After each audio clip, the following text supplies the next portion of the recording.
Bun venit, dragii mei, la această nouă citire. Citire de dragoste în iubire, să vedem ce anume se întâmplă în acest moment și ce se vede în viitor pentru voi. Ne conectăm cu informațiile din câmpul acesta de posibilități. Mă conectez la această sursă într-un mod perfect, sub har, pentru a fi în siguranță și am încredere în răspunsurile pe care le primesc prin intuiția mea de la Creator. Așadar, haideți să vedem ce se întâmplă în acest moment și care este viitorul din punct de vedere relațional. Doamnelor, treceți printr-o renaștere, un final, un sfârșit și un nou început. Ce se întâmplă acum? E posibil ca cineva necunoscut vouă, o persoană pe care o cunoașteți, dar nu ați intrat într-o relație cu ea, să se gândească la voi. Sunt niște intenții ascunse din partea unei persoane și în viitorul apropiat e posibil pentru voi să fiți într-o relație, doiul de cupe și cineva să vă vorbească, să intrați într-o relație sau să întâlniți un partener sau în relația care sunteți, ceva se schimbă, se transformă, se sudează între tine și celălalt.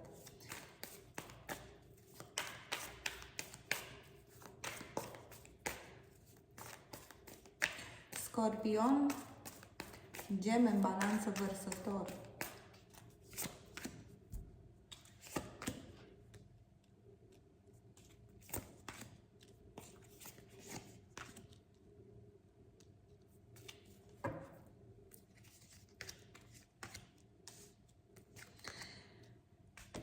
Dragii mei, poate să fie o întâlnire cu cineva care îți aduce aminte de cineva din trecut sau o întâlnire cu un suflet pereche din trecut, un nou început, cineva care inimă și iubire e din nou conectată cu voi. Poate fi vorba de o fostă relație din trecut la care tu te gândești sau cineva, acel suflet pereche 6 de cupe, se gândește la voi.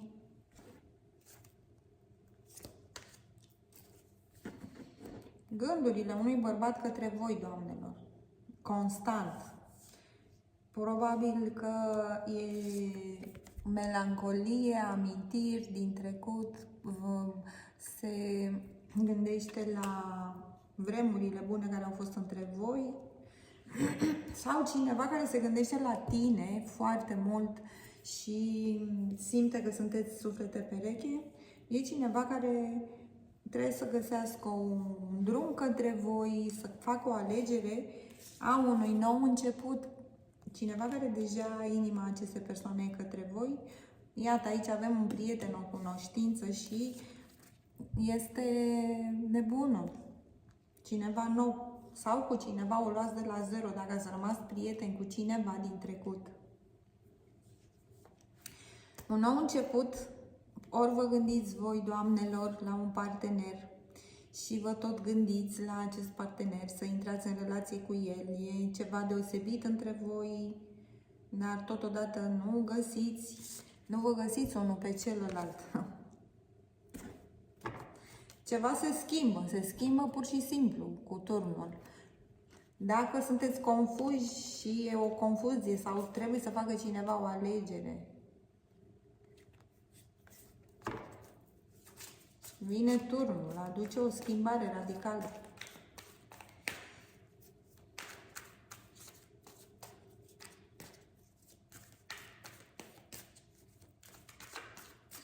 Ce se întâmplă pentru voi este o nouă relație, este ceva care renaște, este ceva renăscut.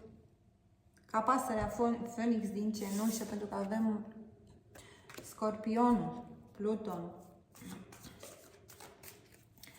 Haideți să vedem cum este pentru tine această poveste, cum va fi pentru voi, care este sinteza, ce te provoacă și surpriza pentru voi.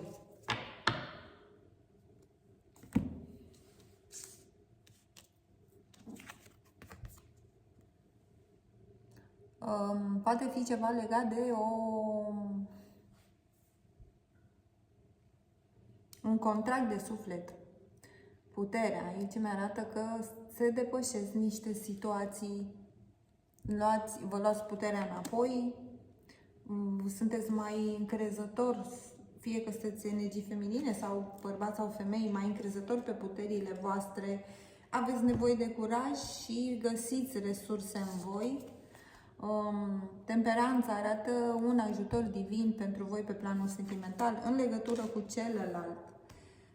Ce vă provoacă, domnilor, poate sunteți provocate de acea doamnă la care vă gândiți. Doamnelor, probabil pentru unele dintre voi sunteți provocate că există o poveste de dragoste la servici sau sunteți provocate să... Haideți să vedem ce vrea să spună Doamne pentru doamne.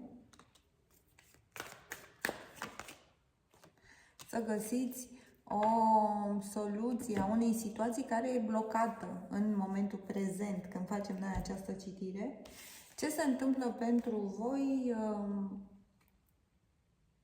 Surpriza sau ce vă surprinde este cineva se gândește la voi de la distanță. Surpriza poate fi venit din partea unei persoane aflate la distanță. O călătorie poate fi o surpriză a unei persoane către voi.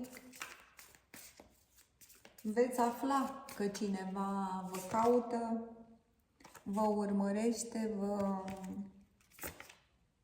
spionează, un cavaler de bâte. Surpriza poate veni din partea acestui bărbat tânăr, săgetător, leu sau berbec.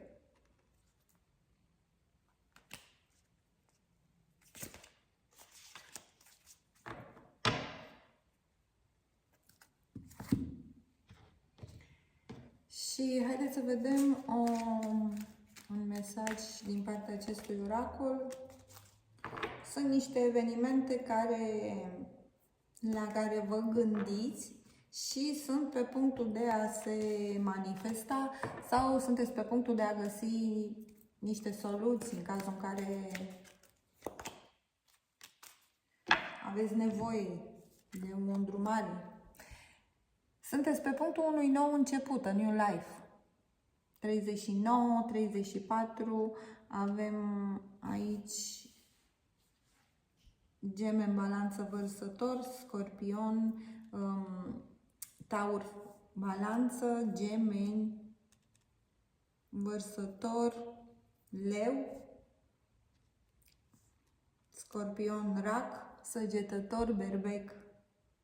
Dragii mei, cam astea sunt mesajele, vă mulțumesc și vă îmbrățișez cu mare drag, dar aș vrea până la urmă să văd care este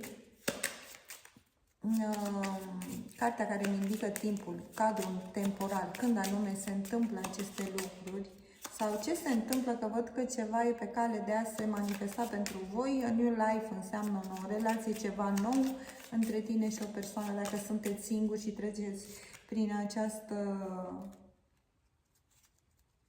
transformare.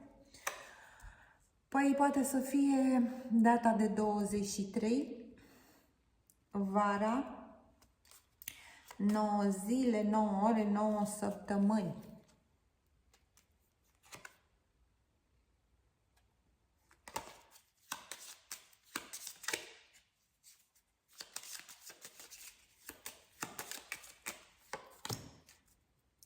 Da, să știți că am un mesaj care se repetă și aș vrea să văd ce înseamnă cartea aceasta 23.